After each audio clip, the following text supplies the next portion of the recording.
Para essas ruínas, nós temos uma história conhecida na literatura brasileira, nós temos uma hipótese, uma suposição do que talvez iria ser isso aqui. A história que eu vou contar, como eu falei, repetindo, a história conhecida na literatura, mas é uma suposição que talvez essas ruínas iriam ser uma escola jesuíta, que é uma escola católica, comum perto de uma igreja, só que não teve conclusão, não foi terminada a segunda história, porque uma índia se apaixona por um português. Na época os índios não aceitavam o romance, teve um conflito e aí a obra não terminou, ficou inacabada. O nome do português chamava Diogo Alves Correia, apelidado pelos índios como Caramuru. Na linguagem dos índios, Caramuru significava Deus do Fogo, e o nome da Índia chamava Bartira, apelidada como Inayá, o nome da Índia. Olha o material. Esses tijolos são tijolos portugueses. O tijolo português ele é diferente, que ele é comprido, ele é fininho e ele é botado deitado. Os tijolos vinham nas caravelas de Portugal para o Brasil para dar peso e equilíbrio para um barco não virar. Peso e equilíbrio para um barco não virar é chamado de lastro. Quando eles voltavam com pau-brasil e com pedra preciosa, que eles não eram burros de vir com o barro e voltar com o barro de volta. Essas pedras aqui são arrecifes, daquele paredão natural que eu mostrei para os senhores ali embaixo, são pedras de arrecifes, pedra colarina. Na massa tem barro, areia, carvão, olha. As pedras pretas aqui, ó, são carvões, ó.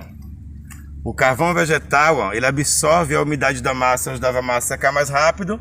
E esses brancos aqui, ó, osso de baleia. O osso da baleia era triturado na massa para fortalecer, porque não tinha ferro como a brita.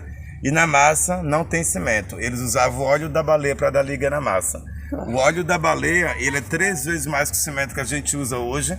Nós estamos aqui na elevação de 40 metros de altura. Caso houvesse alguma invasão, o invasor vinha pelo mar. Uma bala de canhão de 30 quilos, ela não teria força de chegar aqui em cima, porque perdia força. Se chegasse, não destruiria uma parede com essa grossura e o material que ela foi feita, com osso e com óleo de baleia, está de pé até hoje. Os buracos... Isso é de quando mesmo? É do século XVIII. A gente não tem uma data específica, mas tem mais ou menos 300 anos essa estrutura. Depois do descobrimento, Depois né? do descobrimento, isso, bem depois. A partir de 1700. Cada coluna de frente, as paredes laterais, tem alguns buracos, algumas perfurações. Na lateral toda, os buracos seria para botar madeiras, para fazer andaime e terminar uma obra que não terminou, que é inacabada. E só para concluir a história, que é conhecida, Diogo Alves Correia, o nome do português, apelidado pelos índios Caramuru, porque ele pegou a bebida alcoólica, a cachaça, pôs a cachaça dentro de uma cuia e depois ele botou fogo no álcool. Só que os índios na época não conheciam álcool, pensou que ele tinha colocado água e que ele botou fogo na água, que ele fosse um bruxo, um mágico ou um deus. Aí os índios fizeram um círculo ao redor dele, ajoelhou aos pés dele e chamou ele de Caramuru, que significa Deus do Fogo, pensando ele ter botado fogo na água, mas ele botou fogo no álcool. Enganou os índios. Inclusive hoje no Brasil existe uma marca de fogo de artifício chamada Caramuru. Tem um índio desenhado na embalagem, a marca de fogo de artifício Caramuru. Não estou fazendo propaganda não. É a marca de fogos mais famosa e a mais antiga do país. Historicamente o nome Caramuru significa Deus do Fogo. Uma ligação, né, da marca com a história. Aí o senhor dá um pause aí, eu vou tirar foto agora do casal.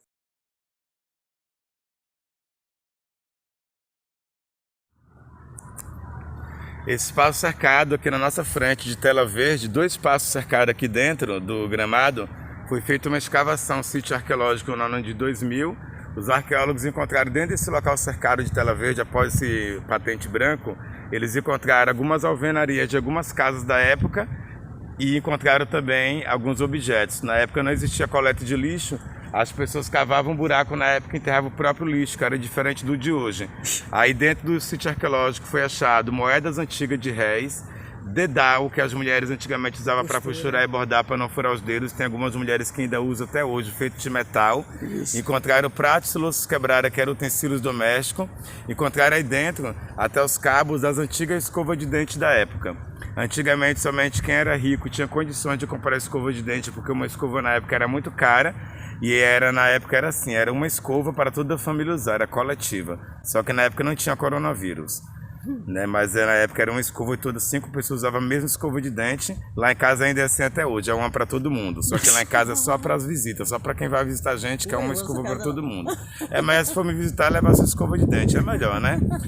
Os índios não tinham como comprar escova de dente, os índios usavam a folha de uma árvore chamada juá. Existe hoje creme dental e cosmético do juá, que é uma árvore. Os negros areavam os dentes com a cinza de carvão, mascravam e cuspiam fumo, que era para poder deixar o dente branco. O cabo da escova de dente era de ossos de mamífero. As cerdas eram feitas de pelo de javali, que é porco do mato, e crina de cavalo. Tudo que foi encontrado nesse pau cercado estava, há 2 meses atrás, naquele casarão lá, onde era a cadeia. Ali, até 2 meses atrás, funcionava como museu, né? Só que o que acontece? Ali foi fechado para restauração. O governo fechou 2 meses atrás para restaurar o sobrado, que por dentro está tudo decaído, madeiras podres, cupim comendo, aí fechou para restauração, então a gente não pode entrar para visitar. Mas ali funcionava como museu, mas a história daquele casarão é outra. Ele era a cadeia pública, uma das primeiras cadeias do Brasil. Toda cadeia pública antiga, por fora é um sobrado igual aquele, toda tem a mesma característica, tem o mesmo padrão, e todas elas têm o mesmo nome. São chamadas de casa de câmara e cadeia. Por quê? Embaixo, que é no térreo, era a cadeia e quartel do general. Em cima, funcionava como Câmara de Vereador e Tribunal do Júri. As pessoas eram julgadas em cima e presas na parte de baixo. Julgava e prendia, tudo ali dentro era mais prático do que hoje. Tem 2 janelinhas na frente do casarão. As 2 janelinhas da parte baixa, na época, era feita de ferro. Agora é de madeira. Porque a maresia do mar, ele come o ferro. Aí trocaram por madeira na restauração, a última restauração, mantendo a mesma característica da época.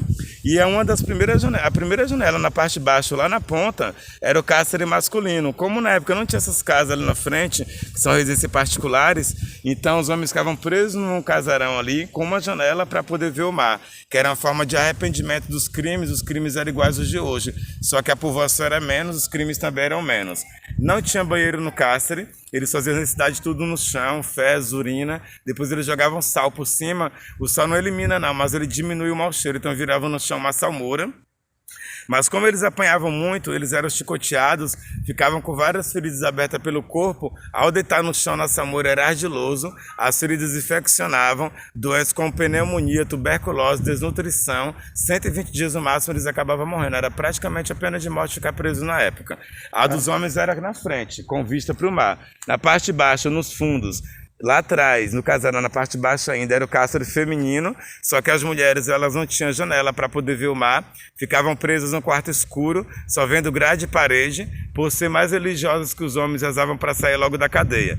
As mulheres elas eram presas pelo crime de adultério, que era um crime no Brasil para qualquer pessoa até o século XVIII. Só que as mulheres, até algumas décadas atrás aqui no Brasil, até outros países também, as mulheres casavam obrigadas, forçadas pelos pais. O pai escolhia com quem as filhas se casar, ela casava forçada, casava sem amor, cometia adultério e adultério era um crime. Porém, o homem ficar preso olhando para o mar e as mulheres não ter janela para poder ver o mar, as pessoas pensam que fosse um tipo de machismo, discriminação, homem vê o mar, as mulheres não vê, ou que os homens sofriam menos e as mulheres sofriam mais. Não. A história diz que os homens eles sofriam mais do que as mulheres devido aqui em cima, na época, na Vila Portuguesa.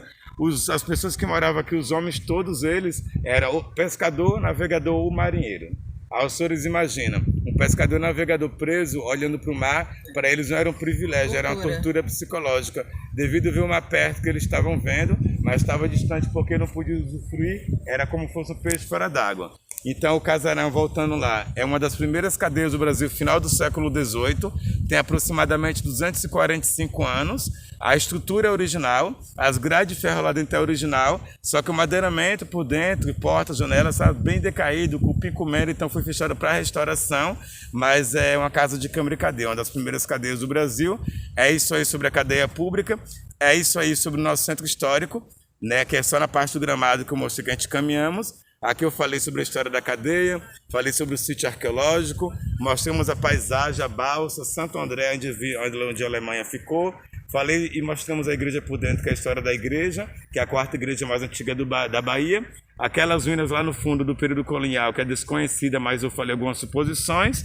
Essa Casa Branca aqui não é histórica, é uma casa particular, construída nesse local antes daqui ser tombado como patrimônio histórico. Já tinha casa, depois que tombou como patrimônio histórico, a casa foi tombada junto. Por fora tem que manter a mesma característica, mas a residência particular e fixa mora a gente aí normalmente. Aqui ao redor, aqui por trás dessa ruazinha lá atrás, aqui por trás tudo, são tudo residências particulares, tudo gente de fora, nenhum nativo. A vegetação é tudo árvore de manga, mangueiras, a maioria são mangueiras, e os quiosques foram feitos nos 500 anos do Brasil. Esses quiosquezinhos para você tomar água de coco, uma água mineral, porque como não tem comida aqui, você senta depois do passeio, né? Essa informação toda que eu falei, a pessoa senta e relaxa um pouquinho aí com essa visão por mar. Agradeço pela oportunidade. Quem gosta do nosso trabalho, do nosso acompanhamento, da nossa explicação, a gente pede assim que fala para os amigos, indiquem. E quem não gosta, a gente pede que mantenha segredo. Se não gostou, não fala para ninguém ou fala para os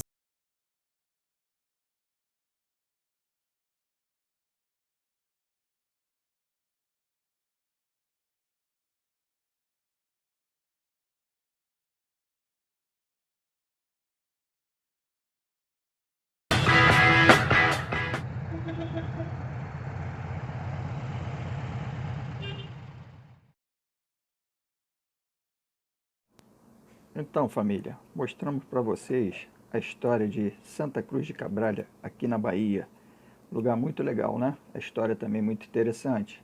Agora, nós vamos para Santo André, onde a seleção da Alemanha ficou hospedada na Copa de 2014. Dizem que o local é muito bacana, então nós estamos indo para lá e vamos mostrar tudo para vocês. Aproveitando, você que não é inscrito, se inscreve e dê aquela força para o canal crescer. Obrigado e até breve, família Catarina Aventureira na estrada sempre.